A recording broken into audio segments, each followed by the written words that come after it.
कोई भी ऐसा नहीं है यहां पे जिसके जीवन में परमेश्वर का प्लान नहीं, एक भी नहीं। चाहे हम लाखों की गिनती में हों, हमें लगता है हम तो लाखों हैं, क्या परमेश्वर हमें जानते हैं? आपसे लाख गुना तारे आसमान में, आपसे लाखों से लाख गुना, और एक एक तारा पृथ्वी से लाख गुना बड़ा है। वो इतना बड़ा परमेश्वर है, उसको उसकी निगाह से देखना है। आमीन। अब सुनना है क्या? जब ये मिनिस्ट्री स्टार्ट हुई 2008 में, 2007 में जब मैं खामरा में था, तो मैं आपको ये बात बता चुका हूं कि ऐसे 2 घर थे जो पवित्र आत्मा ने मुझे खुद जाने के लिए बोला था। मेरे को एड्रेस नहीं मालूम था, जानता नहीं था, पहचानता नहीं था, एरिया नहीं मालूम था, बिल्कुल नया था इस एरिया में, क्योंकि मैं मॉडल टाउन का रहने वाला था, जलंधर। जब मैं यहाँ आया तो होली स्पिरिट ने मुझे बोला इस साइड, इस गांव को जा। उस गांव को मैं गया।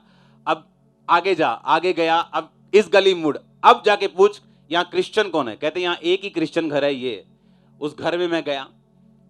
मेरे को डर नहीं होता था ऐसे कि जय मसीह की, जय मसीह की, किदा आए जी, मैं इदा आया जी, तुसी किदा जी, मैं इदा जी। आप जानते हैं उस घर की टेस्टिमनी क्या? उस औरत को पथरी हो गई थी और किसी ने बताया आप चर्च जाओ, प्रार्थना करवाओ, आपकी हीलिंग हो जाएगी, आप चर्च में जाया करो। उसने चर्च में जाना शुरू किया, हस्बैंड ने जाना शुरू कर दिया, घर वालों ने फिर जाना शुरू कर दिया, लेकिन उसकी पथरी नहीं गई।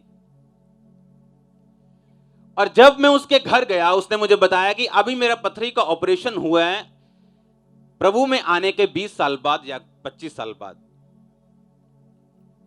जिस कारण मैं परमेश्वर में आई थी, मुझे उसका ऑपरेट करना पड़ रहा है। मैं जानता हूं बड़ी अजीब टेस्टिमनी होगी आपके लिए। और देखो, परमेश्वर जो वफादारों के साथ वफादार है और सीधों के साथ सीधा है, वो मुझे बता रहा है उस घर के बारे में जो घर मैं जानता नहीं हूं, मैंने कभी देखा नहीं, उस गांव का कभी सुना नहीं, उस गांव में मुझे कोई नहीं जानता, और उस घर में मैं जा रहा हूं और वो बता रही है कि अब मेरी बेटी भी प्रॉब्लम में, इसके भी बेबी नहीं हो रहा, इसका भी वही चल रहा है जो मेरी लाइफ में चल रहा था। परमेश्वर ने मुझे कहा इन पे प्रार्थना करनी शुरू कर। प्रेयर हुई, बेबी बॉय अगले साल। सुनो ध्यान से, उसका घराना, उसका बाप और उसको खुद उसके बाद हीलिंग परमेश्वर ने दी। उसको और भी दिक्कतें थी। इमेजिन करो, अगर उन 15 सालों में जब उसकी हीलिंग नहीं हुई, अगर वो परमेश्वर में ना होती, तो क्या परमेश्वर मुझे उस घर का एड्रेस बताता? अब हाल यह था कि उस बीमारी के कारण परमेश्वर में तो आ गए, अब एक बीमारी तो अड़ गई है, लेकिन उसकी लाइफ में अदर थाउजेंड्स ब्लेसिंग आ चुकी हैं, हजारों।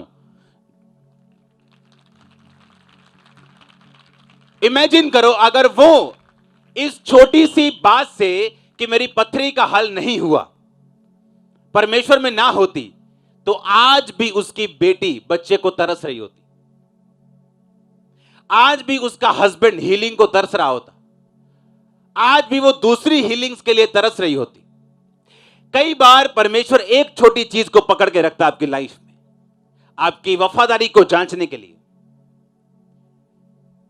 आपकी जेन्युइनिटी को परखने के लिए, आपके विश्वास को समझने के लिए, क्या आप सचमुच परमेश्वर के पीछे हैं। क्योंकि कुछ संतानें होती हैं जिनको बाप से कम बाप की प्रॉपर्टी से ज्यादा प्यार होता है। वो बाप की प्रॉपर्टी तो चाहते हैं लेकिन बाप को नहीं चाहते। लेकिन कुछ बच्चे ऐसे होते हैं जो बाप को चाहते हैं।